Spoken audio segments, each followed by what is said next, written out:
quite a cliched question, but what inspired you to start your career in the media? A job offer is the absolutely honest answer. I'd been involved in student politics, and I appeared on the local ITV programme, which in those days was called Day by Day, went on to become Thames Valley News and whatever it is now, and was interviewed by a chap called Barry Westwood, who was one of the eminence grise of regional television. And funnily enough, it was because, believe it or not, I'd been attending a student meeting at what was King Alfred's College of Education, which is, of course, now the University of Winchester. And John Dennis was the guy who was running the student union then, and he got me onto the programme. And the editor of the programme, to cut a long story short, basically said, you know, you're a good communicator and you look all right on the screen and what have you. Would you like to do this? And I said, no, I'm going to be an MP, Chancellor of the Exchequer, and run the country. That was my ambition then. And it was my dad, bless his heart, who said, well, you know, why don't you give it a go and see how it works out? Maybe give it 6 months or so. And that was 36 years ago. So I didn't set out to be a journalist. That's the odd thing. But I was always very interested in current affairs and in politics. I believe your comments on the day today were about Margaret Thatcher's education cuts. Yeah, we were talking about teacher training particularly, and I guess the process that resulted in King Alfred's basically becoming the University of Winchester, and teacher training colleges like Sarum, St Michael in Salisbury being closed down, and the amalgamation of the two teacher training colleges in Southampton into the University of Southampton Solent.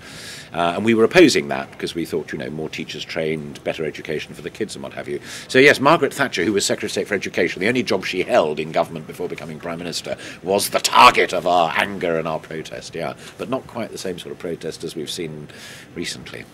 On the subject of education cuts, do you see parallels between Margaret Thatcher's government to the current Conservative government with their stance on education? The distinction at the end is the crucial bit. I think there is a very clear parallel between what Margaret Thatcher and Geoffrey Howe, who was her first Chancellor of the Exchequer, and in fact he was in office for about half a decade, and David Cameron and George Osborne, in the sense that they both came in after what Conservatives would perceive as having been a period of bad Labour administration, particularly on the economic front. And Geoffrey Howe, in the same way that George Osborne was making cuts left, right and centre, and education was seen as being a soft option. So there is a direct parallel there, although for students of politics rather than students of journalism, there is a world, literally a world of difference between the Conservative Party of Margaret and Geoffrey and the Conservative Party of David and George. It's that for me, being an old greybeard student of politics, is fascinating. They could be two different parties. Obviously the riots that we're seeing at the moment and the protests from the students are massive on the news agenda. Do you believe students are right to react in the way they've been reacting, or do you think they've perhaps stepped over the board in some of the protests? I think it's terribly difficult to tell, and I'm genuinely not evading the question, and we've been trying to do it professionally. Forget the fact that I used to be involved in student politics, but Tom Bradby, our political editor, who's also a Hampshire chap, trying to work out the degree to which the violence that we've seen, whether it's the attack on the Prince of Wales car or on the Treasury or on police officers, the degree to which that is students, in inverted commas, as opposed to ultra-leftist political groups, Trots, we used to call them, Trotskyites in my days, anarchists whose slogan is, you know, don't vote, it only encourages them, get out there and beat 2 tons of what's it out of everything. And that is very difficult to know. If you're organising a demonstration of, you know, 15, 20,000 undergraduates and postgraduates and sixth form college students who say, look, you know, we just want finance to try and go to university. That's one thing. And if you get then, you know, 100, 200 people who have a different political agenda, a revolutionary political agenda, it's very difficult to keep the two apart. I have a great sympathy with what the students are saying. But I also have a clear economic understanding of what the government are trying to do. But the tactics of the protest, I think it's oil and water not mixing, it's chalk and cheese. So in terms of your schedule here at the ITN studios, what is an average day like in the life of Alastair Stewart? Well, it depends slightly on what programmes I'm doing. If I do a classic day for me is lunchtime news and the early evening news at 6:30. And for that, I leave Hampshire at about sort of 20 past 7. And our first meeting is at 9:30 for the lunchtime news, and we have a meeting at 2:30 for the evening news. I write a lot of the lunchtime news because we operate on a tight schedule, and I love writing, apart from presenting. And on the evening news, if I'm the lead presenter, we have two, and we alternate. So Mary leads sometimes, and then I lead the other night.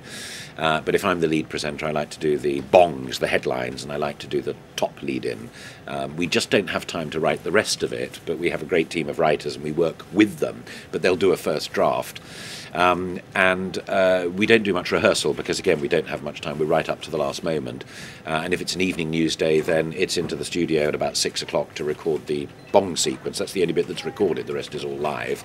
Debrief at 7 o'clock. Hopefully they say good. Sometimes they say not good. And then home back to Hampshire by about 9 o'clock. So it's a long old day.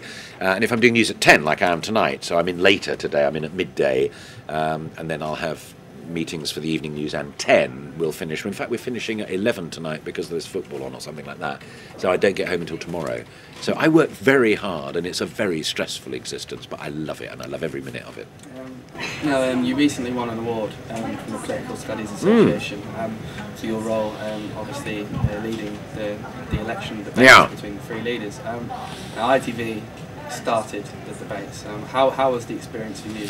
It was fantastic, and it was terrifying because, as you say, we got the first one of the three, but it was the first time it had ever been done.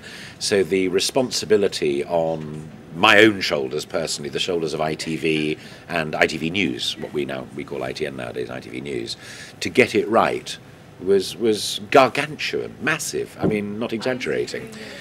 I could have screwed it up, ITV could have screwed it up, it could have failed as a programme, and that would not only have impacted upon my career and the standing of the station that's been good enough to employ me for all these years, it could have screwed up our politics. And I think we got it absolutely right, and the critics think we got it absolutely right, and we got 10 million people watching it from start to finish. I mean, that's the other intriguing thing.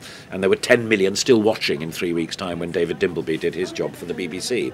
So it was utterly nerve-wracking from start to finish, and within it, these are three of the most powerful men in the country, one of whom is going to be Prime Minister. I didn't know that two of them were going to be sort of Prime Minister and a half, as it were. But it was fantastic. I mean, it was a wonderful, wonderful experience. But for me, the ultimate headline is 10 million people watched it for an hour and a half. Now, the first debate, many critics would have said that Gordon Brown come out of it pretty bad. His speaking skills were perhaps not as good as Clegg. Obviously, with your first-hand experience of the occasion, who do you think come out best in the debate? I think that's very interesting because, in fact, I was talking to some friends last night, political friends. I was at a dinner after I did another programme.